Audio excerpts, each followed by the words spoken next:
on this Ableton User Group live session. I have to do a little bit of visual editing because of stuff. That is Camiel. There's Camiel. There is me in the corner. I need to. Yeah, I should have checked this first, but it's.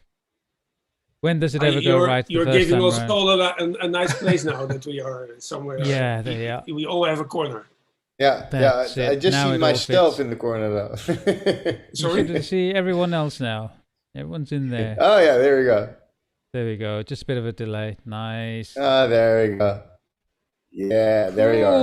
Welcome. So we have Camiel Daamen, Jean-Paul Grobben, and Robin Kampschoer. Yes, correct. And thank you for having me. These damn thank names. you for coming. Thank you for having us.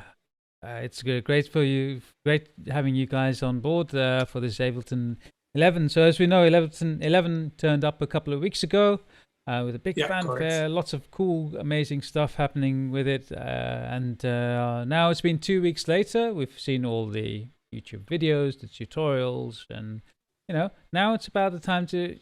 Yeah, we've lived with it, figured out a few things that we like and don't like, and just it's nice that we know. What do we think? Show things which people can also actually apply directly, because we've done this also like earlier. But if you don't have it, it's okay. That's what I'm gonna do. But you really want to get going, so I can imagine people really like it to now engage.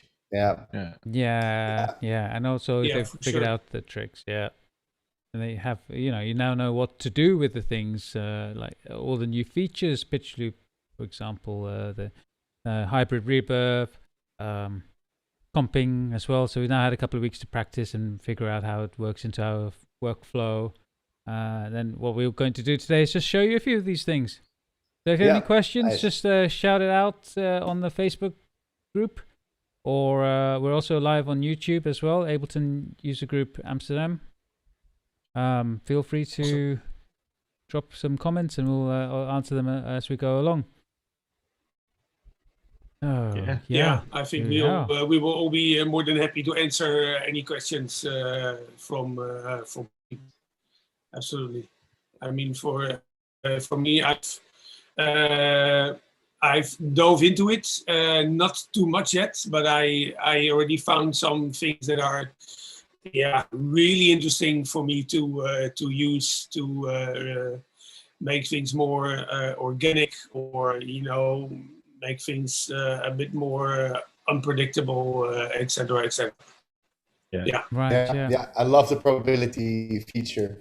That's great. Always works well. That's so cool. To get some random stuff, which really works. I really like that that you have something out of control, but it's also in your control how out of control but within a certain context only. It's out of control, but not completely, because you let it be out of control within a certain frame, in a way. That's what I really find interesting. That's where the magic is. Musical. It's a musical thing, because you make it within the frame that, like you said, Robin. It's within the choices of the melodies or whatever you've made up, and then it drops out every now and again, and often you get some really nice gems and variations of your melody, music idea. That it's out of control, but it only gets, because it's within a frame, it only gets like desired result. And I found out that if it's like 50-50 or so, then you can make a pattern with like some drums. I'll show that later. That the drum will play sometimes, so it's nice. I use it mostly for like percussion elements that sometimes are there and sometimes they're not, but I can't really control when they are there. But if they're there, they're nice, It fits. Exactly. I just a note, Nikesh. It says Top Tip Tuesday, so I guess we're streaming on the plan you had for tomorrow. Oh no! So guys, this is an Ableton Monday. Oh, no. Ableton Monday, but it doesn't matter if people then might have any Top Tip Tuesday as well. I think there's enough knowledge here for all four of us that we can help out. For sure. For sure. I think we'd all be more than happy to, you know. Well, having a good time. Monday's the new Tuesday. So good morning, exactly. everyone. You know, it's 2021 when it's shifted. Yeah, well, hasn't it felt like that the whole week since Corona? Everything is just sort of felt, you know, you can't tell when one day begins and another day ends. Yeah, right? It's all the same. Very familiar. I saw Aaron Friedman posted like in this year. I realized that due to Corona, I realized that time flies also when you're not having fun. It's just super funny. Yeah, but it's true. I had I had weeks where I didn't even realize what day it was, you know, because you know, every day is exactly the same, especially with the curfew now here. That you know, and nobody's allowed to do anything, you know. So it's really weird.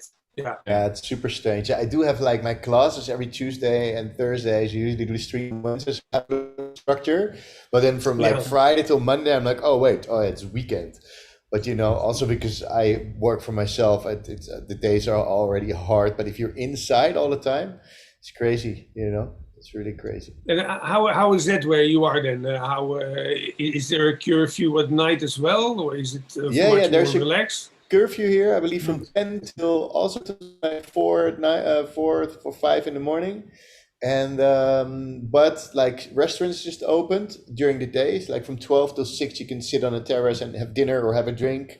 But you can sit, okay, because here it's still that you're not even allowed to. The terraces are not open in Holland. It's so weird that they don't have that that set up actually, which is strange. Yeah. For the viewers, Camiel was in Spain. Yeah. I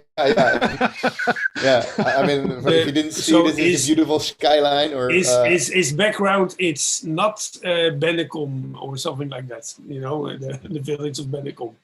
Bennekom with the skyline. No, Valencia. Yeah, it's nice, man. I'm super excited for the move. Tomorrow, I'm gonna look for a new house. And now in Airbnb, you know, which is nice, but it sounds like a convolution reverb. so it's not the best to do my tutorials here. So I'm looking forward to have my own place and make sort of a little studio and work from here. Yeah, awesome. Yeah, mega excited. You know, so everybody, if you're in Valencia, come and have some tapas. Sunday. Totally. So, speaking of convolution reverbs, yes, there we go. We found our way in. Exactly. That was the thing that everyone was waiting for. Hybrid reverbs. Have we used it yet, guys? I've used the algorithm one more. Not me yet. Not yet. Not yet? No, because I've been super busy with some other projects here that demanded all of my time lately. So, and go in the old-fashioned. I've had a little look to it. So, and I think you've had a little bit more look into it because I see your mouse moving already. So, go ahead. My mouse moving already.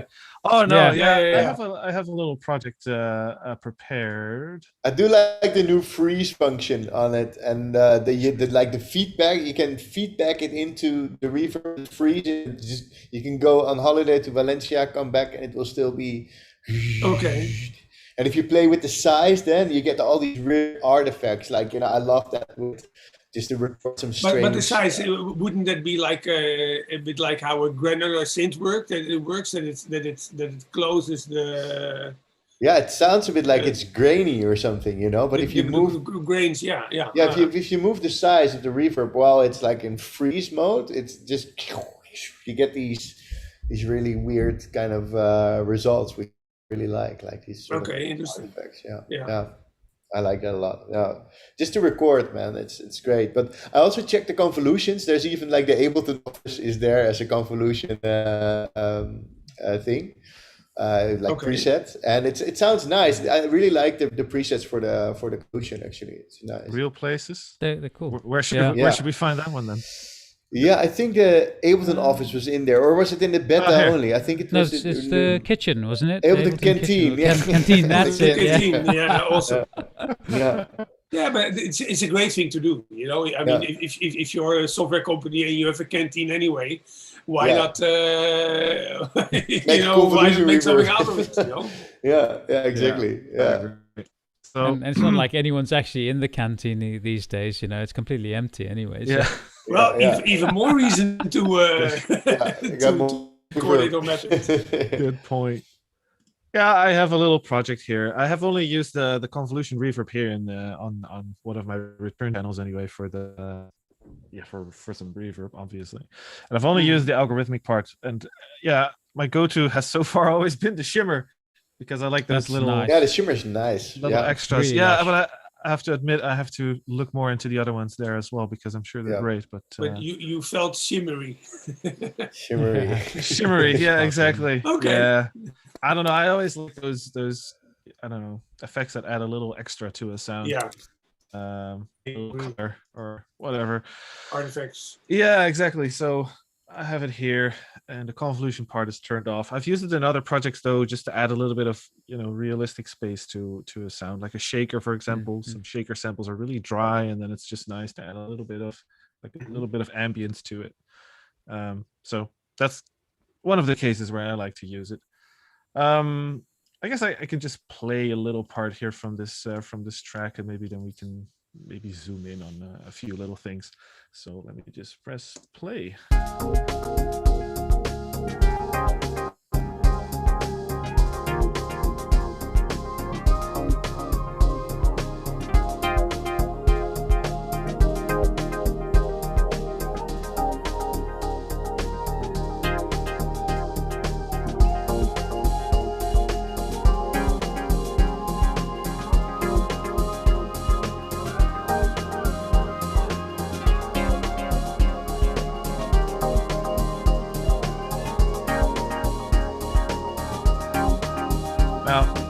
Probably the laziest way to program some chords. But yeah. If it works, it works. You know? It was an experiment, that's for sure. No, I just have like a lot of notes here, and I just turned the probability down to 50%. So every time you basically get a slightly different chord. Oh, cool. That's interesting. That's cool. Yeah. That's also a nice way. That's cool. Yeah. So that's why you see all these notes here, but we don't actually hear all those notes. Cool. So it writes a melody for you in a way. Yeah. A chord, not really a melody yet, but that's another way. That's another way you can do it. I actually saw a video by a fellow colleague, certified trainer from Sweden or Norway. I always mix them up. Scandinavia. Scandinavia. Oh, let's give it a Scandinavian. I made like a YouTube video about making jazz with all the new probability features, and I thought that was a really interesting one to check. Yeah, cool. Jazz is improvisation. Because it actually sounded good. That was the most surprising part about it. It was like, okay, this works. That's really interesting. That cool. People can say, well, it beats John Coltrane, you know. All because of probability. Yeah. So this is my jazz, just one chord. And with the scale feature in the background, which if it works, great. Yeah, right. Absolutely great. Thing. Yeah. And I skipped a note every time in the scale just to make sure that it's not too, it doesn't get too tight. But I liked it, and I guess this is just an early version of this track anyway. It's just a little snippet. So ultimately, of course, I would record the output from this channel and then work with some random generated chords. You pick the best parts. Yeah, exactly. Which is also really great to do with comping nowadays, especially with MIDI, because most people I think are more interested in comping with audio, but it works just as well for MIDI. You can just let it loop for a long time and then pick all the parts that you actually want from the MIDI recording. So that's something that I like to do, because I wanted to try and see if I could do something melodically, or at least chords in this case, with the probability feature. But of course, I tried the same here with hi-hats and just a little bit in the drums. Like, I guess that's the more how to say that, the more go-to thing people would use it for rhythms, as Camiel already explained. There I would do the same, just record the output at some point to really solidify the actual drums and not leave it all up to chance. Yeah. Because I like the chance thing. Yeah, it's definitely great, but I usually use it on drums that are like, I'll show it when I'm sure, or you want me to show it now. I don't know. I just use like some snares or some little snaps in the back. Yeah. Which just add to the groove here and there. But I don't care if they're all the time, or well, I care if they're all the time, but sometimes there, because if you program that, if you solidify it, it's going to be sort of like always the same in a way or so. Yeah, no, but I mean, it still sounds programmed or solidified. Yeah. I mean it mostly not for in a live performance, because for live performances it's great, or while jamming, or in the studio. But what if you're gonna release your track? Are you just gonna leave it up to chance, or actually are you, like I said, recording it first and then? The render is the render. I would. Yeah. That's funny that you said it, because I've released some tracks where I literally decided to have, like, an LFO in Ableton mapped to something, or same. to have some auto filters or whatever. Like, I literally just did the render. Right, and then it's just down to random chance. Yeah, the same. I usually LFO. Yeah. And then when I rendered like a stem for in my live setup, that was then different than the original track, because that LFO and all behaved differently than the previous time I rendered it. Yeah, and the same. Then I really think, like, so be it. It's meant to be. If it's good, it's good. It's not exactly the same, but who cares? It's I have the same. I usually use the auto filter with an LFO on there, and every time I play the track's going to be different. Sometimes it starts higher, sometimes it starts lower. But exactly, I kind of like that kind of, that's something that it's, unless it's a very important element, I might render it down. But I can't really think of moments I've actually done that, because I do like the feel that the track's on its way, and I don't control it, but it still gives it sort of this organic. It's exactly that. Yeah. It's how important that element is. If it's a very important one, then sure, you'd do lots of random stuff and then just pick the parts that you want to keep.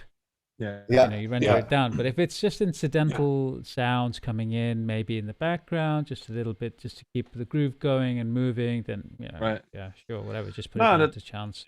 It really depends on the type of music you make, of course, as well. That is true as well. And also to what sounds you apply it to, I usually, I guess I use them on two prompt sounds, which makes me want to solidify it. In a creative process, I definitely like to surprise myself. But sometimes I just render the track and then I listen to it in the car or whatever, just to check how the mix stands out there. But and then I get used to it. And then I go back in the studio, and then it sounds different. Then it's different. Okay. That is. I think that's my issue with it. It's like baking a cake. It's every time it's a little bit different. I like that one.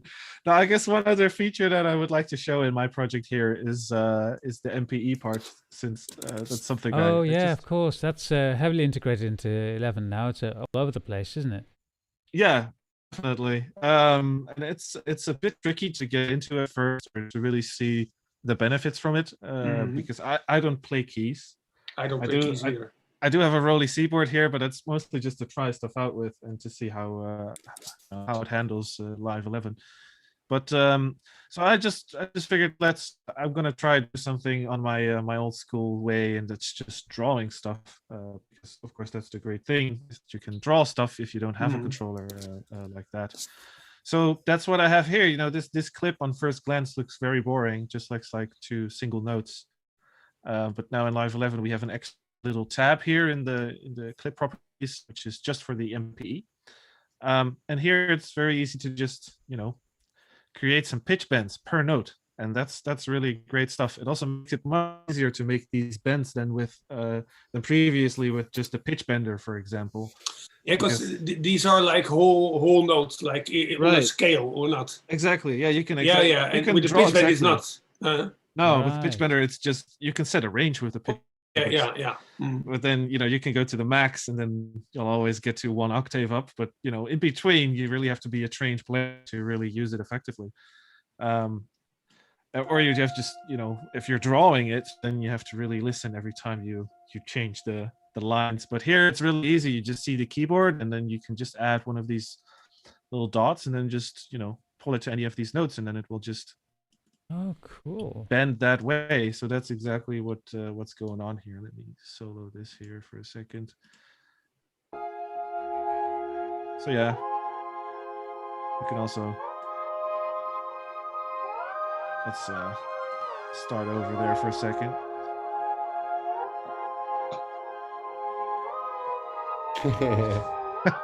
Just like that. Cool. And the cool thing is, they're doing the same thing now, but here at the end they're separating. They both go in a different way. And that's something you couldn't normally do while playing anyway, not with a normal keyboard. Yeah. No, you could never do like the individual notes. It's nice that this is really it is complex programming though. Yeah. But if you have a MIDI controller for it, I think it's really a lot of fun that it offers so much more depth to what you can do with. But you said MIDI controller. Is it possible to then map the different pitch bends to different knobs of a MIDI controller? To knobs. I suppose you could. Yeah. Why not? Because that would be indeed interesting that you can. Could you use the like? You have to use a rack. Is it like standard? Like you can't. I think you should be able to. If you create a rack to map the slide and the pressure and all these things to that should be possible, right? Well, and if not, it's just a little thing to do, but I think it's really interesting that you have different pitch bands for all notes. Really, really cool. Absolutely. Yeah. And the same thing for like per note, modulating the pressure or the slide. Of course, it's just two ways to map them to different parameters now. But sliding, of course, on a Rolly keyboard would be just sliding your fingers up on the keyboard, and pressure is just pressing down hard. But here, for example, on the bottom note, I let the filter open, but on the top note, I don't. Yeah. So that's also more choice, more possibilities there. Which is more interesting. And of course, the mapping is this is all wavetable, by the way, which is one of the MPE enabled instruments in Live. So now we have. So you can assign it, on the last tab, and and you can choose which bits to modify from that. Yeah. Oh, actually, not cool. not the filter, but wavetable position is what. Okay. Yeah, but you could also do the filter, right? You play a chord and have only one note of the chord being filtered and the rest not, for instance. Yeah. It's really so cool. I could just, for example, I can map the filter frequency to slide, and now if I go back to my, can select a note. Well, this one. So now I can modulate the filter just for this note using the slide of MPE. Incredible. And that's really cool. You can really create some, I don't know, some organic weird. You can go in any direction with this. Let's just keep it at that. So that's cool stuff. That's something I really liked, and it makes it a lot easier, especially with the new scale feature in that you can actually see the scale, because now for anyone who is not that familiar with scales, there's the scale feature. It's great, but especially while drawing these lines with MPE, it makes it super easy to just try out stuff and see how it sounds and make it fit into the scale. Yeah. So. Nikesh, nice. People are asking if they can see us. Oh, they only see live. They see live, so they're asking when you're just talking, can you switch to the camera? So I'm pretty much done here anyway. Hello, everyone. So we're back. Yeah, I don't know. Maybe that's. I don't know if you Oh, it's can good set that feedback. up. Yeah, This is the first time Yeah. we're streaming like this, right, Nikesh? yeah, Yeah, it is. yeah. You know, it's so Yeah, slowly but in surely. share I screen, don't you quite can understand. choose how to share a screen. It can be like that you see the four of us on the right side, like little windows, Yeah. or Yeah, that you Let's don't see try that it. at all. So, You can share it in different ways, as I understand. let's see. But okay, Like this. Maybe you see us now still, right? I see all I of see you. a Hang on. shared screen right now. Yeah, that's I'm me. broadcasting. Let's That's see how you. it looks. Yeah. Oh yeah. Right. Not But, sure. yeah. No, you don't. Oh wait, I still see the screen of Jean-Paul. We have. I get it. There's my screen. I Oh see yeah, it's there's a coming. bit of a delay. That's right. Yeah. So, but they see you. So maybe let me. I can do that. Okay, maybe I can do it on my compute on my side. So if I now reshare and I share my desktop, then you should be able to see everybody, right? So I think now you should be seeing everybody in there as well. Yeah, I see your. I see some questions from Yeah. someone. But do you see the us in like squares? Because I see them on my screen here. No, No, but no, in my screen I not on see the- four of you on top of the Ableton share screen. Yeah. Yeah, maybe I can set that up. The Detroit one, that is your shared screen, eh? Yeah. Yeah. Yeah. I don't know how to change that actually. Oh wait, Let me see if there's another way. hide video panel. No, I don't know. And I thought in track number 13, Camiel, if correct me if I'm wrong, but I see a little bit of tomato sauce from the tapas that you had tonight. But okay. Yeah. So let me play you guys a bit. Yeah, you know? for sure. Go ahead. It's like a new thing. I'm not getting any audio actually. Your sound should be shared, I think, from your screen. We're sound. just hearing your headphones. Oh. Yeah. Let's see. Zoom audio device. Why is my sound not shared? Maybe if you share screen that you need to toggle it on again. I just toggle that thing. Okay. Toggle it off. Toggle it on. Let's see if it works. How about now? Nope. No, still the same. Interesting. That's weird, man. Zoom audio device. It's it sounds maybe it's my loopback again. Oh no. Maybe what if I take loopback as an audio device? I hope it doesn't crash. Nope. And now? No. Your sound still starts at like 10 kilohertz. Or something like that. Or 0.7. That's weird, man. What the fuck? Why is that happening? Okay. No, it looks okay. I have Zoom audio device. I have shared the sound. Let me share. Yeah, that's pretty much all you can do. What if I go to the share? Go to Zoom, and then let's say go here on original sound. Maybe that's. Oh yeah. Now I hear something different. Some noise. Yeah. Okay, and how about this? No, I just hear the air conditioning louder now. That's okay, guys. Well, okay, no worries. This is how to use Ableton. So why doesn't it work? Let's see. Let me try to have a go. If when I share my screen, is that okay with you guys? Sure. Yeah. Share computer sound. Okay. There. And advanced. Oh yeah. No, that's not it. Yeah, Camiel, you have to turn off your original sound again. Yeah. Okay. There you go. Okay. Okay. Do all of you see me now? Yeah. Yeah. Yes. Okay, yeah, now let's screen. see if Nice. I can. Oh yeah, then I'm not able to start Ableton. You know what? I'm going to start Ableton.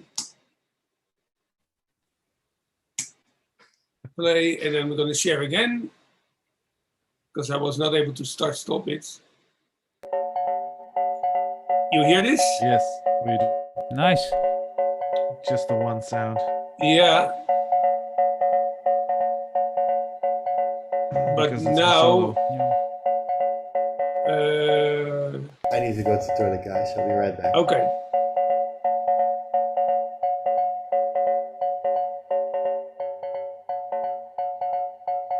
Let's see if I can. Yeah, that's the thing. When I share the screen, I'm not able to go into Ableton anymore because the whole screen takes up Zoom. Interesting. That is interesting. Yeah.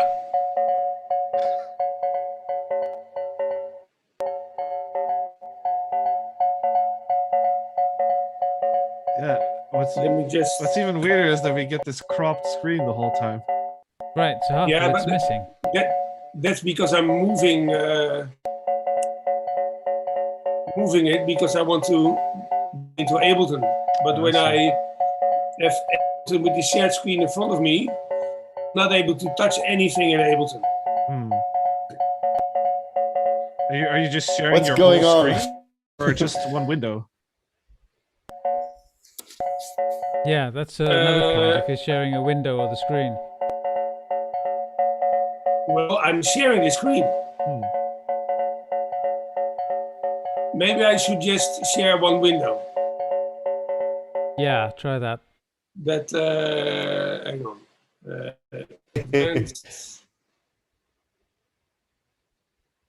Can we next time join the Zoom meeting?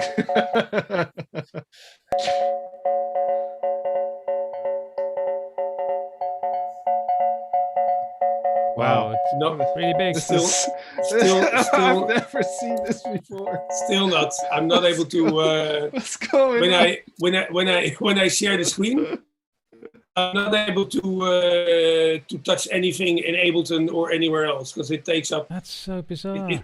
It takes up my screen and.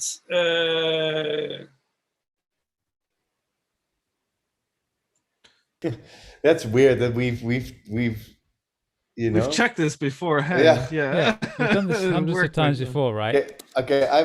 I'll stop my loop back and see if I can. See if that'll work. Loads of devices, things open. Yeah, I do it without loopback now as well. With the latest update from Zoom, it works. It works in stereo, and it's good. Let's see if I go. You want to try something different? Yeah. Okay. I'm gonna share it now. Okay. Camiel, this is you. Do you see that? Yeah, I see myself. Yeah. Okay. And then let's see if I somehow. Okay, let's see preferences. And you just leave that on Zoom audio device, and just in Zoom, you just select your microphone. That should be enough, and then share your screen and computer audio. It should be. Yeah, it works now. Wow. Yeah. Okay. All right. So at least I can show you guys something. That's nice. So let me play you a bit. This is something I'm working on here. Okay, go ahead.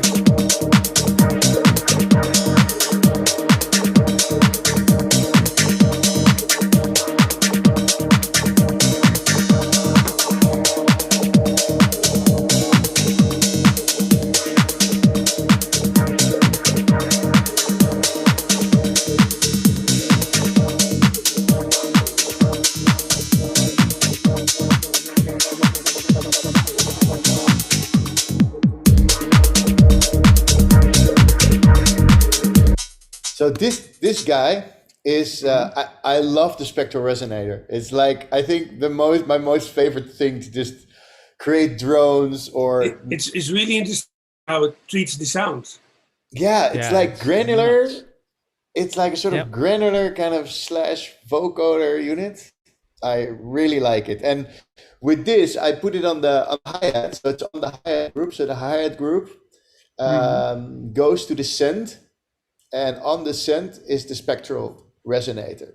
Yeah. And actually, nice. Oh, so you stack it with the original signal? With the original signal. So first the original signal is like this, and then slowly it joins.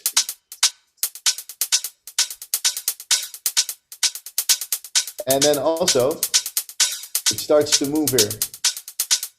Oh, sweet. Yeah. And it's chorus. I got a little bit of higher frequency there, and if you put the harmonics up, it's a bit too big, but it's sort of like adding sort of reverb, which is cool. And yeah, and then during the track it just goes open and it closes again. But then what you're left with is a little extra loop. And then this extra loop is adding a little bit of sort of like grittiness on it, which I really like. And this way, and if you play with the frequency, you can have all these different sort of like, and if you send your drums to it, like if I would what I'm thinking regarding the frequency, you could put an LFO on that. Yeah, to have it like, and then and the LFO is also, you can of course make the behavior of the LFO also really random, because that's a part of the Max 5 LFO. Yeah. Very cool, very cool. Yeah, so and then if you just would, it's very talkative now. It's really cool, and if you then make it super short, it's fun for hours. Yeah. It's like I really like this unit. So that's something that I've used, and then I pan it a bit left and right. And there's actually a really good YouTube video for the Dutchies on the Ableton Certified Trainers Holland or Benelux. Benelux, that's the one. Done by Michel Infante. aka Love Over Entropy. He did a great explanation in Dutch about this device, which is awesome. Yeah. I have to watch it again because he really nails the explanation. I've been planning to do a tutorial on it, but it's just you just turn it and then you get crazy stuff. But he makes it really look easy. Yeah. And on the drums, what I told you about the randomness, I have this snap here. Mm-hmm. So in the drums, if I just solo the drum, it's like these guys. So this is the snare, and in the snare I also have some of the snares here. This one, mm-hmm. It sometimes stops. So this is like on, I think 50% or something, 52, and then sometimes it just skips one, which is nice. So I really like to use the probability, but on elements which are not that important, but still sometimes there's something added to the groove, sometimes there's not, and I don't know when it's going to happen, which I really like. And the snap is this guy. It's really soft. Oh no, it's not playing because it's probability. This guy, and it just adds a bit to the groove.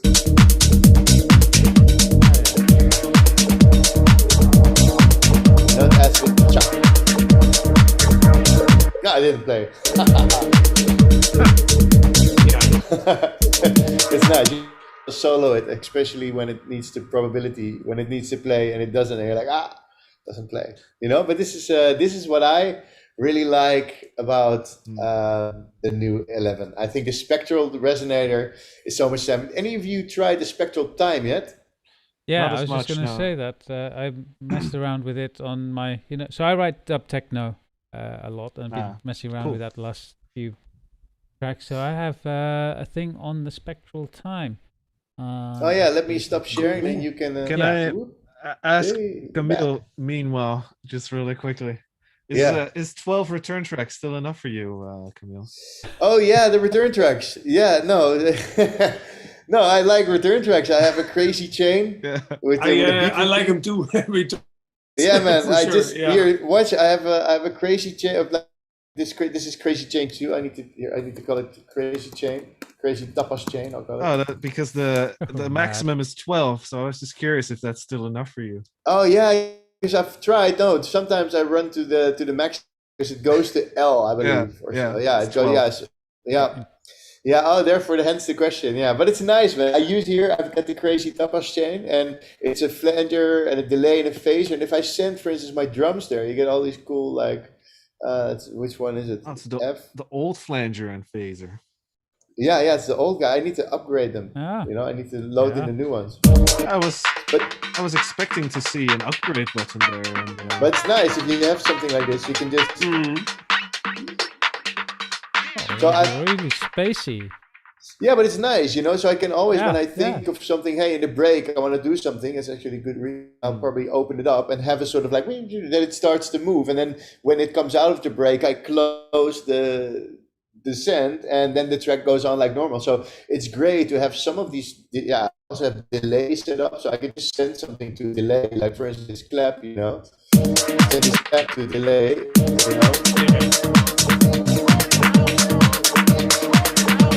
Reverb.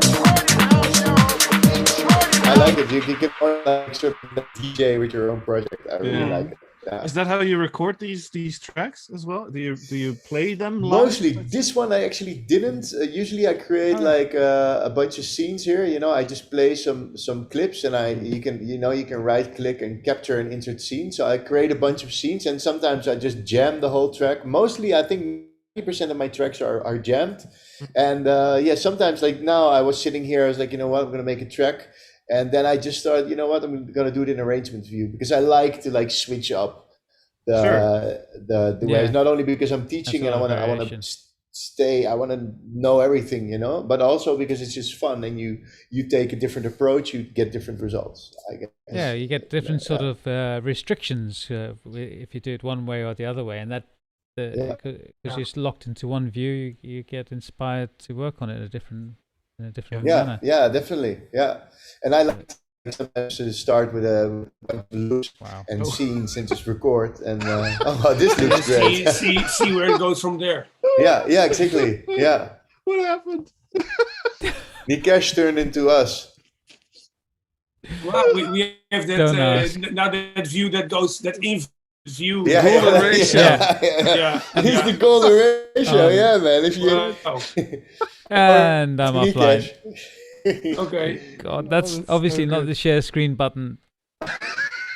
Funnily enough, the share screen button is the one that actually says share screen, right? Okay. Well, you shared some screen, so that is in itself, it's fine. Right. I'm back. He's back. Welcome back, Nikesh. That was awesome. Let's see. There it is. That was awesome. That's awesome, man. You should do that more often. Go, hey guys, we go into infinity loop for a bit. Maybe all of us should do this one time. When streaming, okay. take the infinity loop. But Nick, you said you mainly make dub techno, eh? Yeah. Cool. Because I also make a lot of dub techno. You guys will definitely get along. Yes. Yeah. We're gonna have to show you a couple of tracks I've done and do a collab at some point. It'll be cool fun. Yeah, for sure. So, whoa, my CPU is dying because I'm live streaming, but you can hear.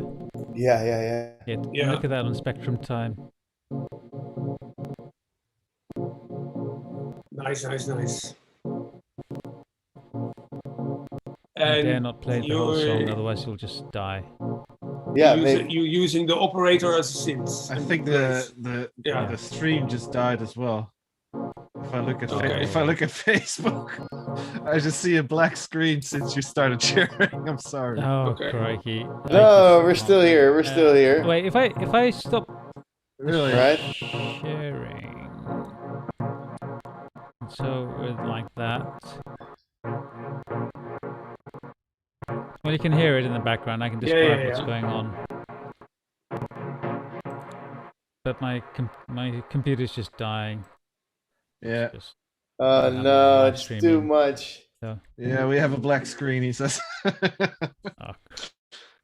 Well, at least you can hear us, Yeah, you're not alone. That is true. Okay, guys, he's now moving the clip to the left. He's now clicking. No, but is it still broadcasting or not? Yes, we are. Okay, awesome. The sound's still yeah, working, so just the screen sounds isn't. all right. We've turned into a podcast. Yeah.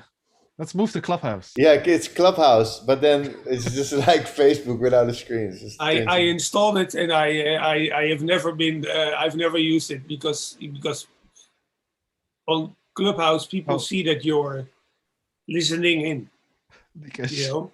disappeared into cyberspace. That's okay. And just like that, your favorite host disappeared.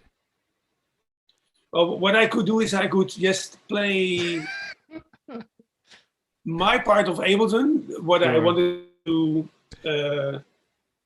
yeah, we can try with let your you guys camera. know. And first I'm gonna explain what I've done is I've used a pitch loop and I've put an LFO on that, which is going really slowly. And so then you can hear that it changes the hi-hats into a sort of like a delay which is constantly evolving. Nice, yeah. I haven't tried pitch loop myself yet. Okay, let me. Can I break in here for a second because the screen on Facebook is still black. Okay. Yeah, I was trying to see what I can do about that. We can see Nikesh again. But, yeah, at least here you're maybe back. it's because of the delay. Try one more time. No, I think when I shared my screen, it captured the whole. I saw on Ableton user group something. Yeah, so that part works. Oh, now I'm gone into cyberspace. My camera decided to shut off. That's easy to fix. Oh yeah, but nobody sees it because it's black. This is the most technical, challenging stream I've ever done. Which is fine. I had once that my computer off right before I was going to be online. Are we back? Yes. Okay, let's see. Okay, we have a bit of delay, so yeah. Yeah, we're back. Ah, look, there's me. Great. All right. Let me see. Okay. Yeah, I see. Wow. Let me see if I can share my screen with audio.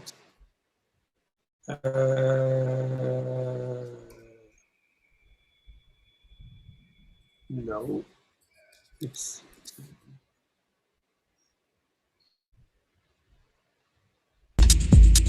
Yep, we can hear. Oh, okay, sweet. Yeah. So I am not able to touch Ableton, what I said before. But if you see here, you see my mouse thing going, eh?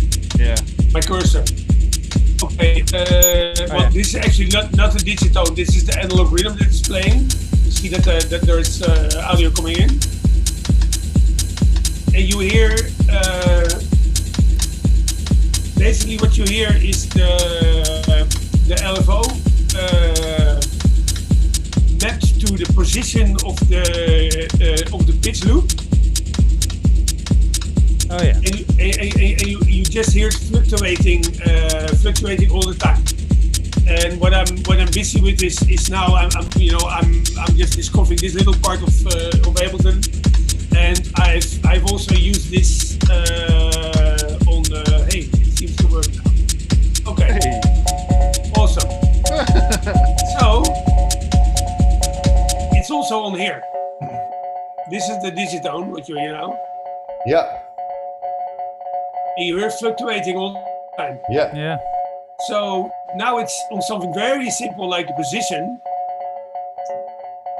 But of course, with the LFO thing that I absolutely love is, you can map it in many different, many different ways.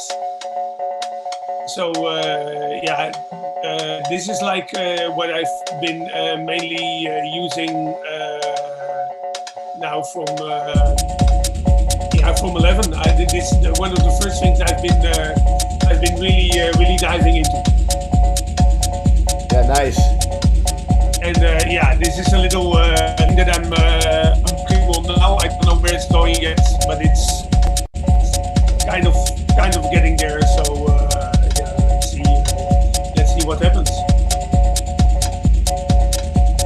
I'm going to stop sharing now. Yeah.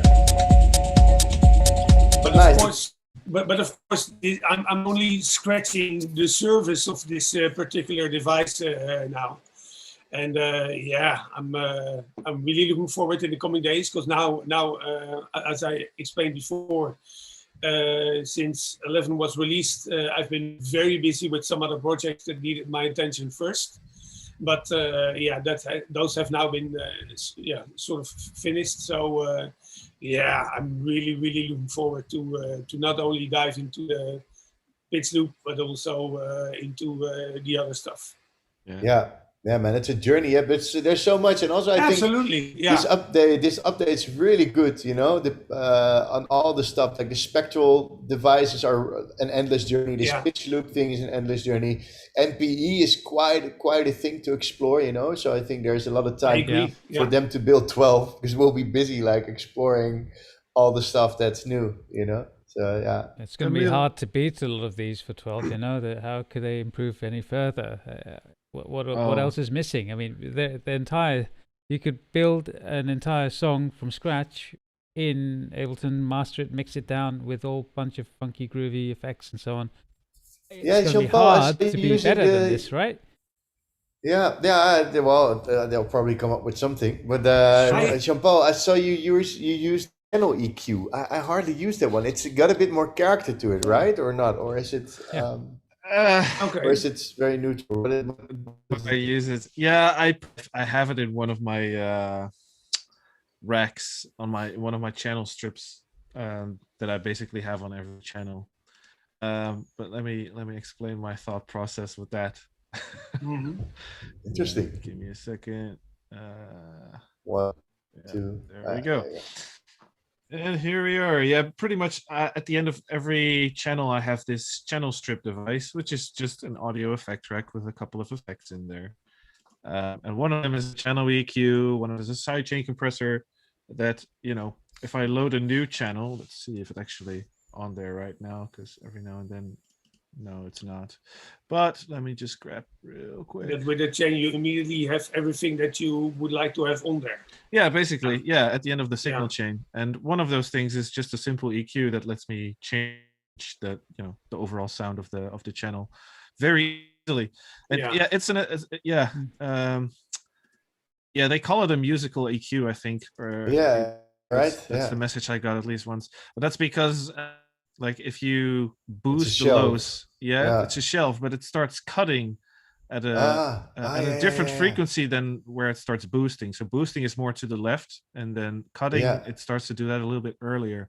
And also boosting the highs is a shelf, but cutting it also involves a low pass filter. It's a little bit different. Okay. So and I just like to use this for quick corrections, and I just always have it here. And I also have a sidechain compressor ready to go. It doesn't do anything otherwise.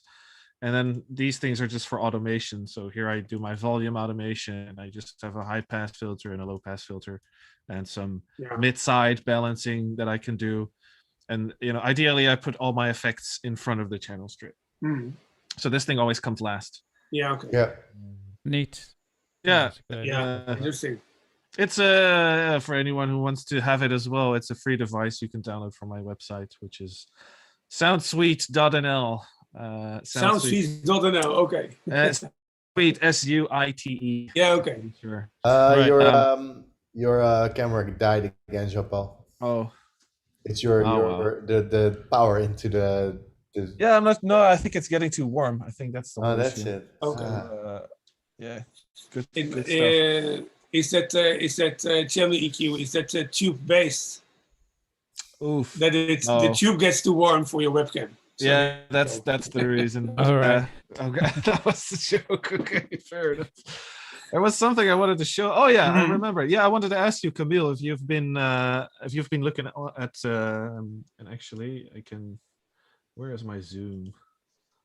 Oh, here it is. Hold on. Let me grab a different camera, and then I can just. Woohoo! Just like that, and we're back. camera too, ladies Hey and gentlemen. man, yes, yes. Look at him. Yeah. So, no, I wanted to ask you if you've been looking at this pack yet, inspired by nature. No, I haven't checked it yet. Oh, maybe you can show it. Yeah. It's a That's little bit weird. amazing. It's just, it's highly inspiring. It's there. I weird and just wacky used stuff. it. Yeah, it's in the it should be now here in the pack section at least. But Oh, before that, it was always you had to download it separately. I have to download it. You need to download it. Yeah. But so I just have it on this channel. The bouncy synth is what I called it, because there's one MIDI effect in there called bouncy notes. This is just fun to play with, and this it really adds to this whole probability story and randomization. I really feel like Live 11 probability randomization is really a big theme here, partly because of this pack. Yeah. So I have it's also a bit of a techno-y thing here, but what I use this for is just to create some sort of here and there sporadically. Oh yeah, I remember that we got showed this by Maurits. Yeah. So it just I have a loop here, which is just a clip, a 1-bar loop with one note, the E, that gets triggered at the start of each bar. And then that E is transformed into a blue ball, which gets sent into in a random direction. And it just bounces off some notes. And, to make it triggers some, it triggers them randomly. And then you can also close it or so, right? I have an effect right here that sort of lets me limit the amount of notes it will let through, because now it just lets through all of the notes it bounces on. But I wanted to keep it musical and harmonic. So what I did is first I limited the range of notes. So you limit the frame in which it can bounce. Yeah, exactly. Yeah. And then I put a scale there as well, just a minor scale, so that actually all the notes fit in the scale. But because this is, not as inspiring. Well, maybe to some people, but not to me. Yeah. So that's why I put this thing here. So you see, you don't hear the lowest notes or the highest ones anymore. Just mostly the mid-range. And you can draw these blocks here, and then it will just bounce off of them. Especially if I increase the random direction, it should. Woohoo. Yeah, it reminds me a bit of the OP1 interface. The OP1 has a lot of these type of interesting interfaces, which make the whole experience of creating a pattern totally different. Yeah. Really nice. So I just wanted this to, like you said, add some tones to the whole thing. It's a pretty atmospheric track anyway, but this one it's mostly in the background, and it just adds some accents basically. Yeah, nice. That's what I like to use it for. But another one that's really fun, I guess it's mostly just fun to look at, I think, and play with a little bit, is the tree tone. The other ones are a bit more complex, I feel like, but the tree tone is just fun. And every time I see it, I'm like, wow, this is really cool. How this was made. But it's a tone generator.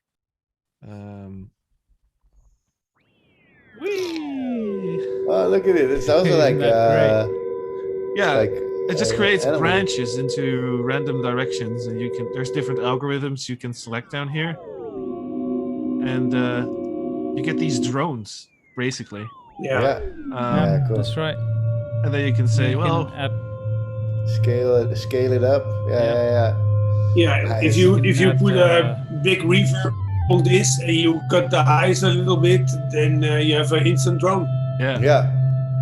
Add some spectral time with an LFO, and just rack it up. Yeah. This reminds me a lot of these. I have a thing with every ones. The reactor kind of drones as well. Yeah. All right. And now we can just take my channel strip here. Take out the high, and do some stuff. Yeah. Use some hybrid reverb. Put some side chaining on there. And then let's take. Where's my kick? Oh, there's no kick. Drums. I think Yeah, they that's also the need only- to be playing. Yeah, I know. No, I'm selecting the wrong channel. I'm selecting the group. That's what I'm doing. Yeah, the only downside is that it keeps playing the whole time. So I guess this is something you could sample or just play around with. Yeah, or just automate the volume, the gain on it. Does the gain go to infinite? I mean, the other way. Yeah. Sorry. Yeah, it closes all the way. The other infinite. Yeah, you can. So you can do that. Oh, I like it. What's this Alright, little arrow on the right side of the unit? The arrow and this thing. Yeah. There. Yeah. Yeah. Ooh, LFO. Modulation. Oh, there you go. That's the LFOs are one of my best friends in making music. Yeah, because everything gets movement and random. Right. Exactly. I like it. Around. Exactly. You get a good vibe from it, and then nothing's ever the same. It's always moving, evolving. Yeah. True. Love Oh, there you go. There's the panning. Oh yeah. Yep.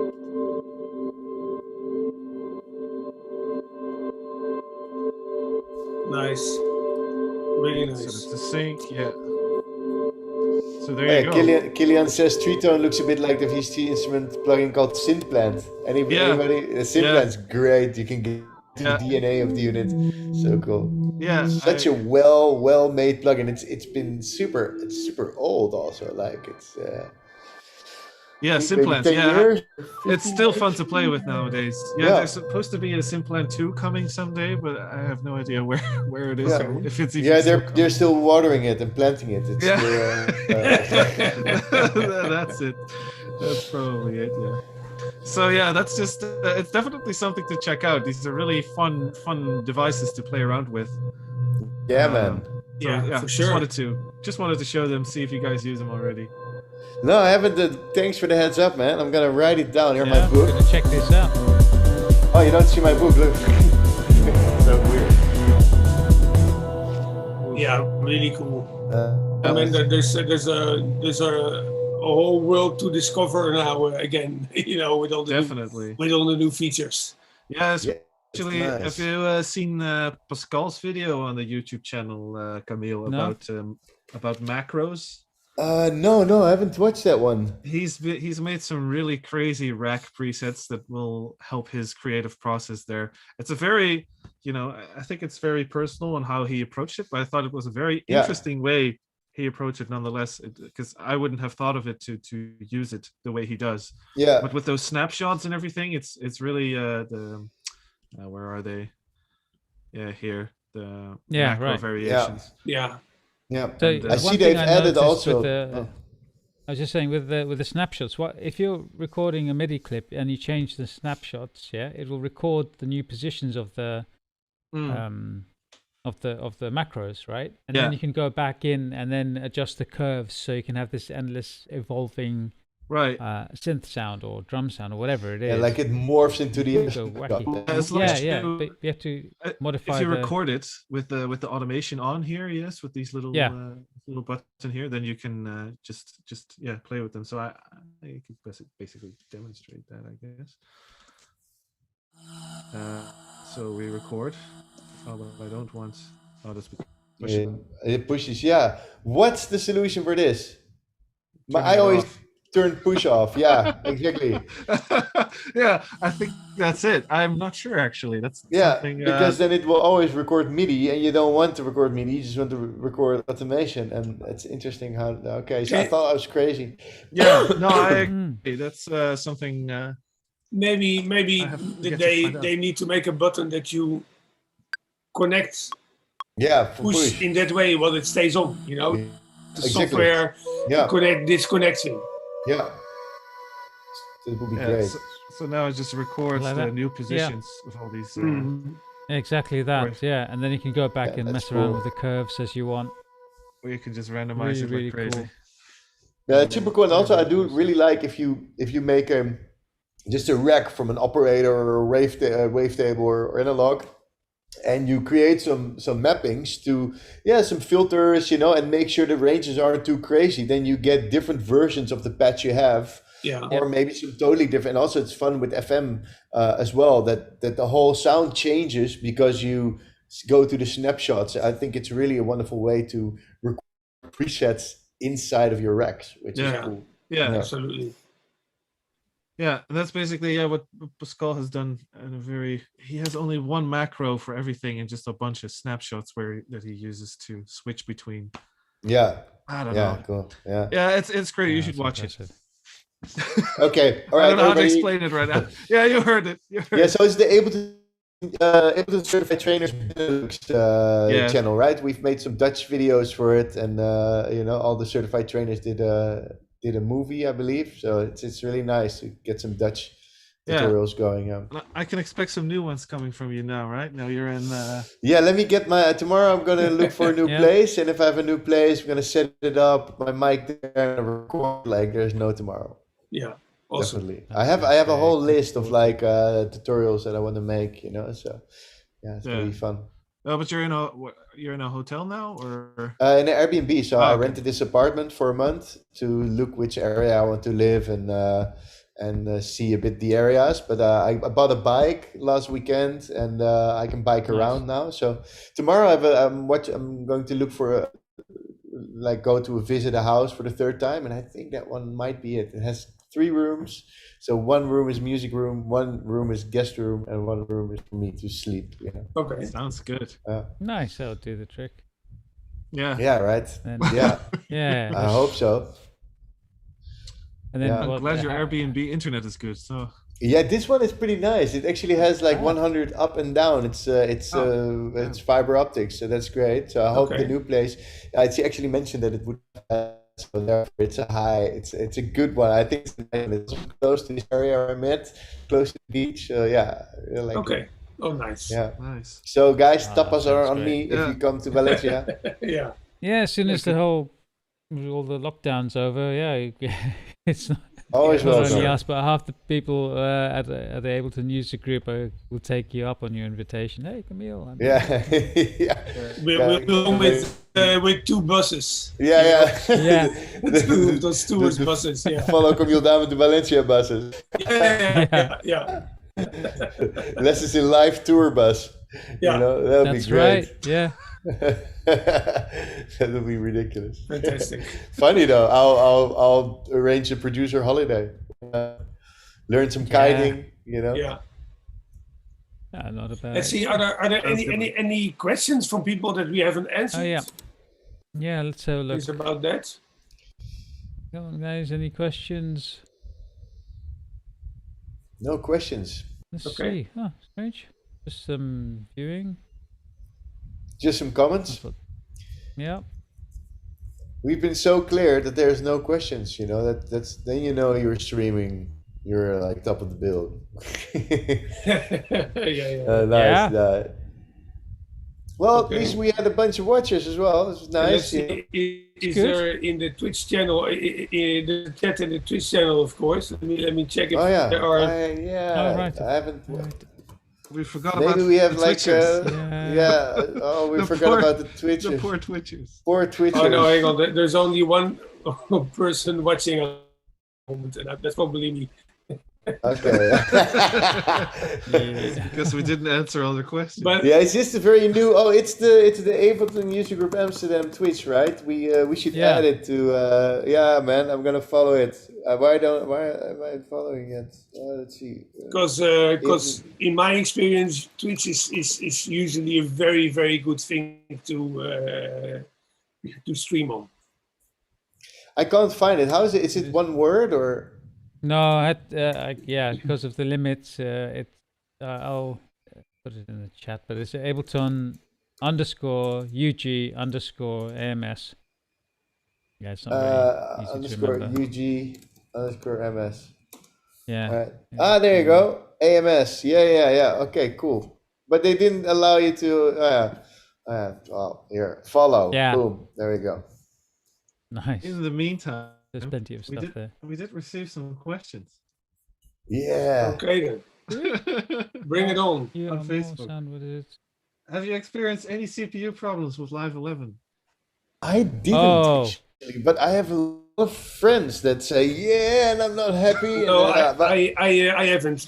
Just if I do something really crazy, that I would normally have a slight hiccup for one millisecond, and then it's okay again. You know that. But I've always had that with every software, and in this case, then the CPU thing goes on. So I turned that off because, in fact, it was a complete non-issue. And for the rest, I have not had any CPU issues whatsoever here with Ableton. And just to be clear, my Mac that I'm running on here is a MacBook Pro Retina 15-inch mid 2015. Yeah. And I'm running it on macOS High Sierra. That's what I'm using here, and it works great. Yeah. Well, then I don't know. Yeah, I don't know. I heard people about the CPU problems, but I haven't. From the Windows side of things, I've got a really old gaming laptop from, I don't know, it's about 7 years old, and it's an i7, 4th generation i7. Yeah. 4 cores. I got 16 gigs of RAM and an old Intel, I also NVIDIA have 970M. Yeah. And that, I do sense a little slowdown, but it's hardly anything. Okay. I think it seems to be working very well on older hardware. Perhaps it's the newer hardware that there's some kind of glitching going on. Don't know what, but that's only a hunch. I mean, I have no idea really. But on old hardware, my other friends that use Ableton and older stuff, it's like it runs super stable. Fine. Yeah. So it is stable. I haven't had any crashes. That's good. Not one. Well, we're very happy with that. I'm curious, Killian, why you're asking it. First of all, maybe you have ran into some issues. Yeah. What have you come up with, Killian? But and on the other side, of course, I read about some problems, but that was mostly in the beta phase anyway. And of course, there's questions about the M1 for the Mac. I have an M1 and it runs really well, especially after one of the latest updates just before the public release. And it's only going to get better because Live hasn't been optimized yet for Apple Silicon yet. But they said they're working on it. Not sure when the release will be, but they're working on it. But so far, I'm not disappointed either by the performance. Isn't that usually that they still need to do things in the background? Somebody told me that they sometimes do stuff in the background still afterwards, the CPU updates or so. Or is that not? Yeah, but isn't that always the case in a way? Because you always find new little things that can be improved or better or whatever. And meanwhile, Apple and all the PC, people, they also continue updating, continue to fine tune things. So I think we'll always have that in a way. Yeah. It was with the hybrid reverb was a little intense at first as well, but I think everything has been fixed at this point. The most of the issues. I'm sure there's always issues to fix, but But for a first release, it's been pretty stable. I mean, sure, people have had the CPU issues, but otherwise, I'm very impressed with the day one release. It's worked. Everything it loaded up all my old. Me too. Files, no issues, no complaints. Yeah, I could play them all. Works like a charm. Yeah. Yeah, it's very, very good. One other question here. Yeah, what does it say? Bit off topic, but does anyone work with Python coding against the Live API? I don't think any of us. No, I don't.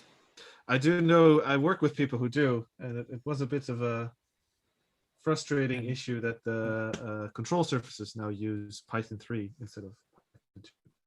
Oh, they're quite different beasts. Right, exactly. So so that there's some issues with that, I guess, but none of us really work with that, so I guess I can't really comment on it.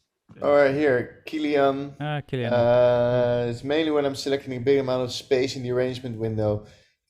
Are empty, but somehow I have CPU spike glitches whenever I simply make a selection. Okay. No, that is strange. I've been using the beta version for quite a long time. And that didn't introduce any problem regarding the selection and arrangement.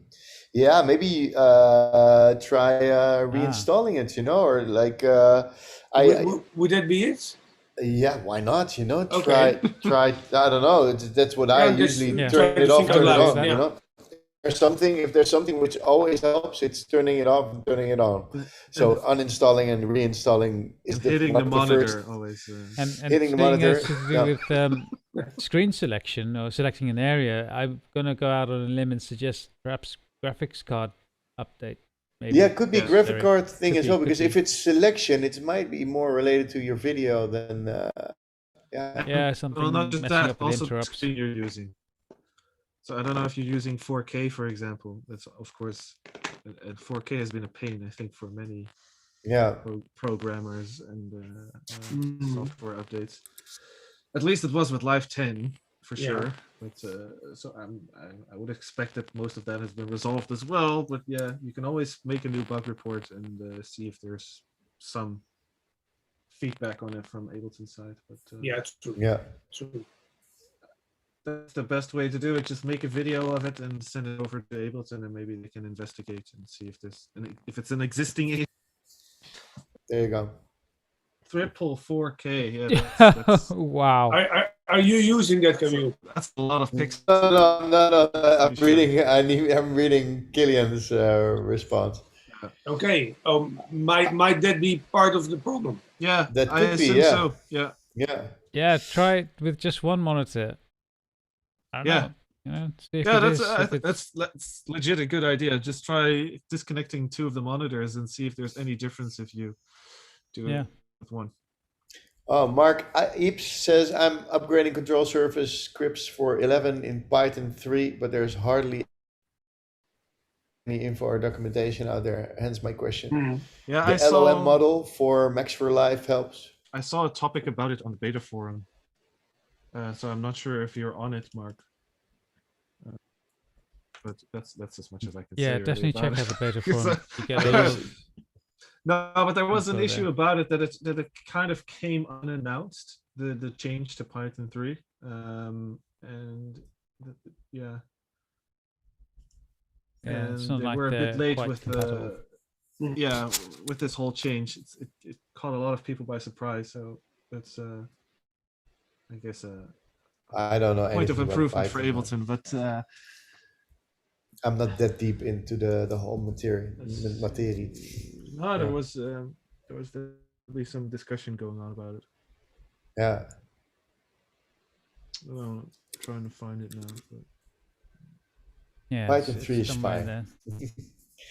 Okay, interesting. I wonder there'll be. I think it just came out a couple of weeks ago. There's probably some further documentation turning up. Yeah. It's like it's more focus was on getting it out, and then later on. Yeah. Oh, your other camera also gave up, Jean-Paul. It's that time again. I guess my camera is really having a hard time. I don't know why. Yeah, it's too hot in Holland. Yeah. It's too hot in my studio. Cool. Well, what a great chat though, guys. Absolutely. That was a good laugh. This is a nice way and to I think all of us will continue to dive into all the new great features. Certainly, I'm inspired, and tomorrow night for the Top Tip Tuesday, I'll do a track from scratch. I'm not sure what genre, but I'll just do something from scratch using some of the new features. And it starts at 9 o'clock, so that's curfew time here, because I know all you guys are going to be at home, so you got no excuse but to tune in and watch and learn some Ableton stuff. Yeah, exactly. Yeah, I'm in lessons tomorrow, man, but I always watch it back a bit, so I'll check it on Wednesday. And it's on the YouTube channel as well. Cool. Ableton Nice. UG_AMS, and that's on the announcement. I've got it pinned in the About section as well on the group. So it's all there, all the past videos, last couple of videos as well, and this one as well is on there, so we can check it out. Okay. A bit later. Cool. Let me think. I have one little thing that I would like to mention. on Wednesday. Great friend of mine has a weekly Wednesday thing called Knob Twiddlers Yeah, Hangout. Knob Twiddlers. Of course, yeah, Knob Twiddlers are brilliant. That is SPDJ. He does that, and this Wednesday he has invited 3 guests that are doing mastering. Oh, cool. So nice. if That's if anyone is interested in mastering, and for example, why you should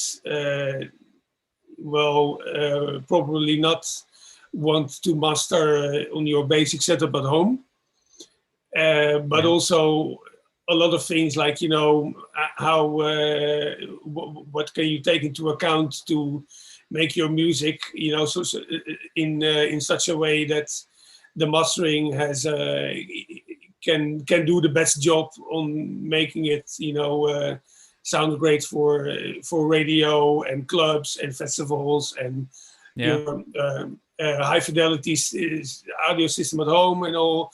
Then I think it should be a great thing to watch on Wednesday.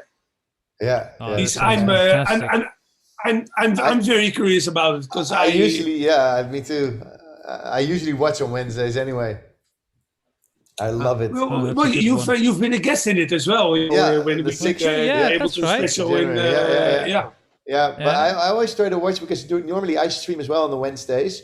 But now since I've not been streaming so much, I watch myself always Knob Twiddlers Wednesday evening. You know, it's so nice. I just have it on like, you know, like fucking Oprah Winfrey.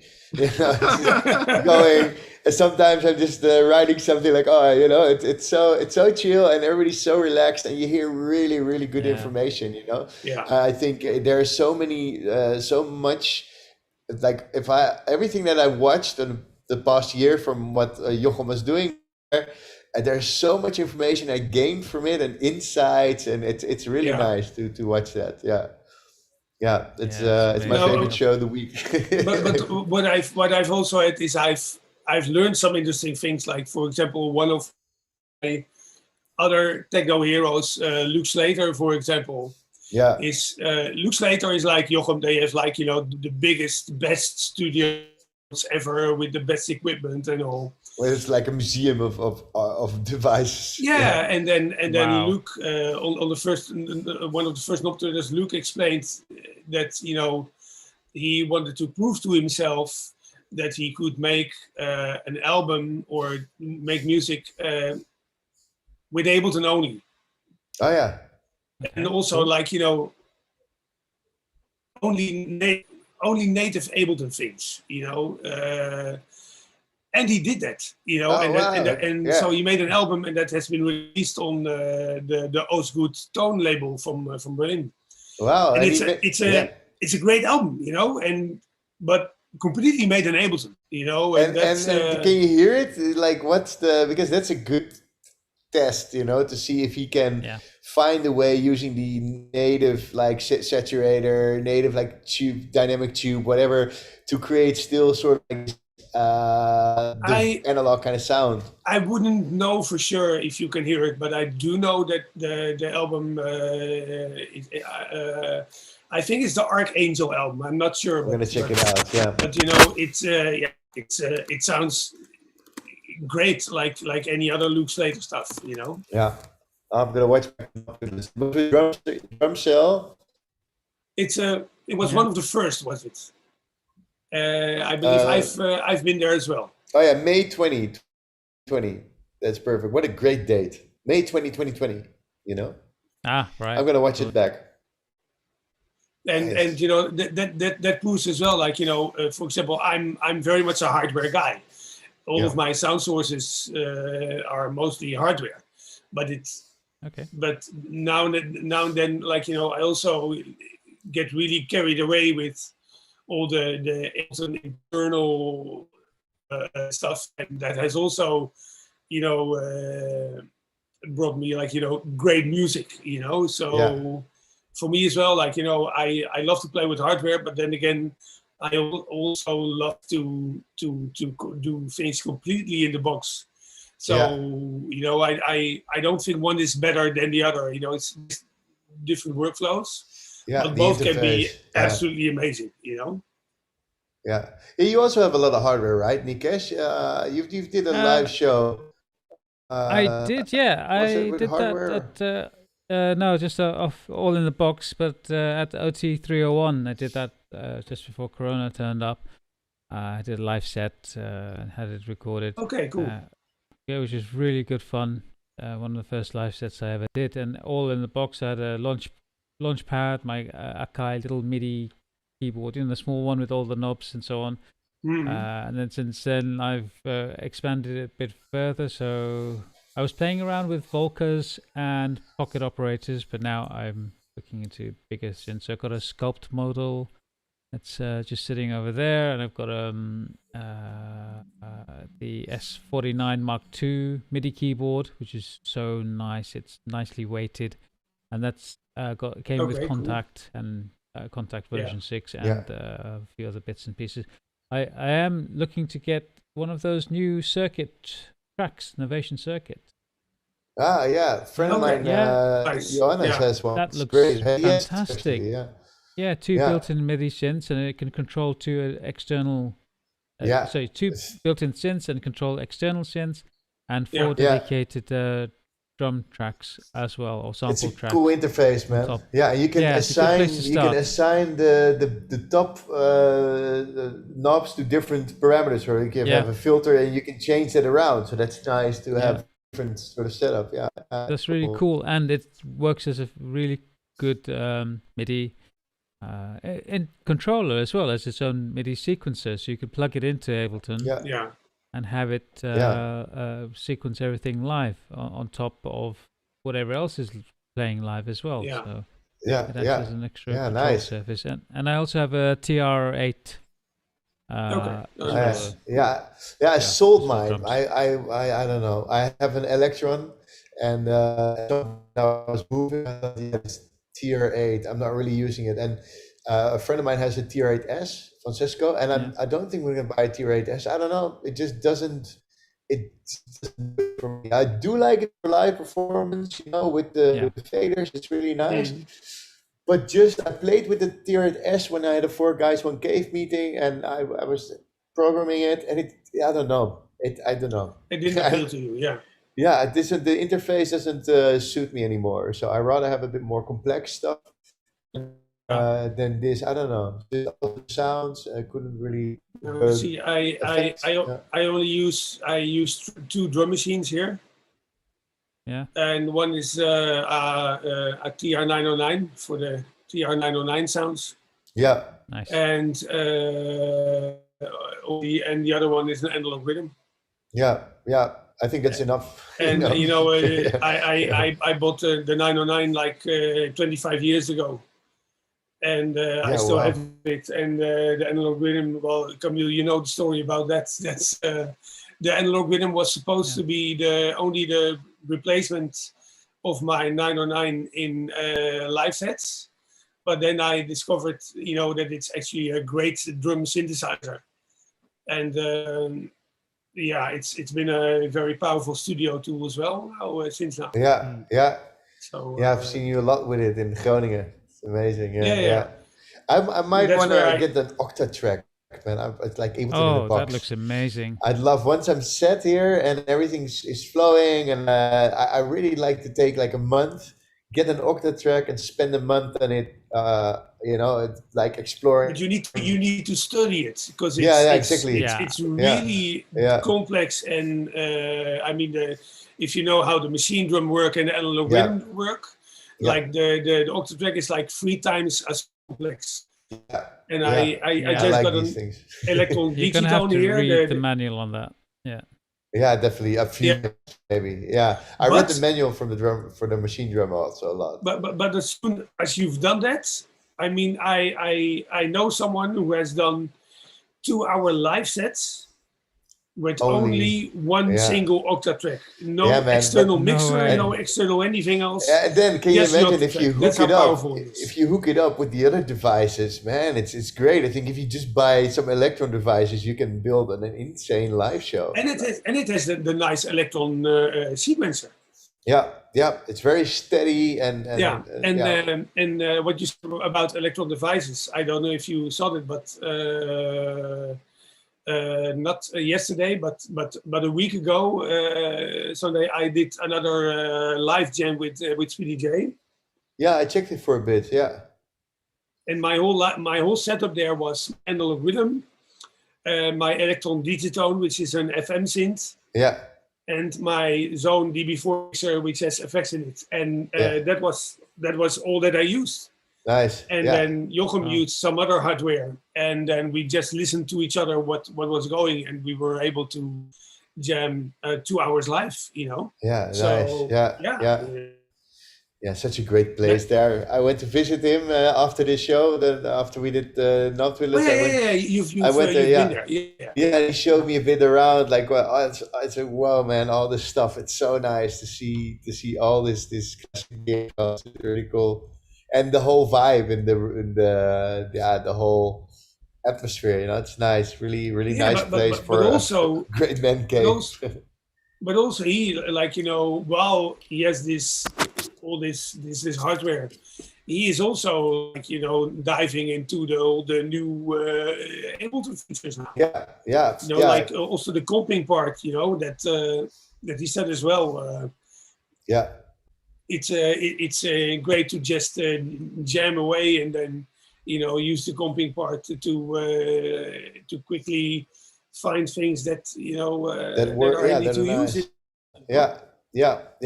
Especially for people using hardware, I guess that using comping is pretty nice to use. Yeah. Who's that other guy? Analog Kitchen. Lucien. That's a guy from another guy from Rotterdam. Yeah. That's it. Yeah. Lucien. He does amazing stuff. He's entirely tutorials. They're great. I watch him regularly just for inspiration on what to do in Ableton, how he creates new sounds and builds and drops and all sorts of things. Because he's doing it live off the top of his head and producing it, and it just sounds amazing. Complete tracks just like that. So good. Yeah, I still need to visit Lucien. That's what I learned as well. When you jam live and you just record it, then often you have a pretty good track already, especially if you record all the audio separate. And then you only have to do little adjustments to make a proper track out of it. And what I think is that it's often okay if things are not 100% perfect, because that's also in the end what we are using the probability things for in the end, that Ableton is created now. Right.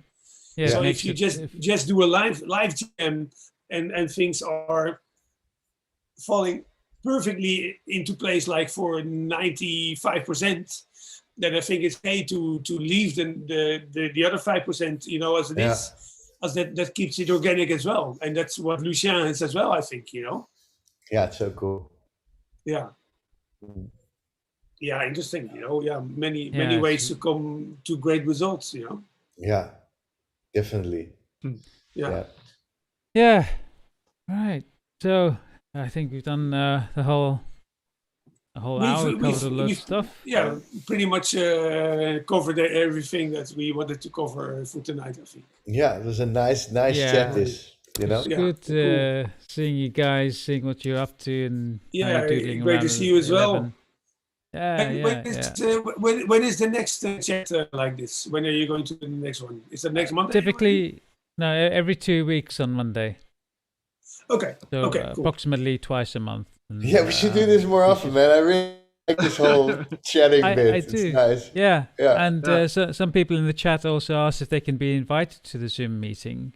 Yeah. As well. Yeah. I thought, you just rotate guests or whatever. Yeah, man, and get people in the group as well. Yeah, it's fun. Get them to do a show and tell.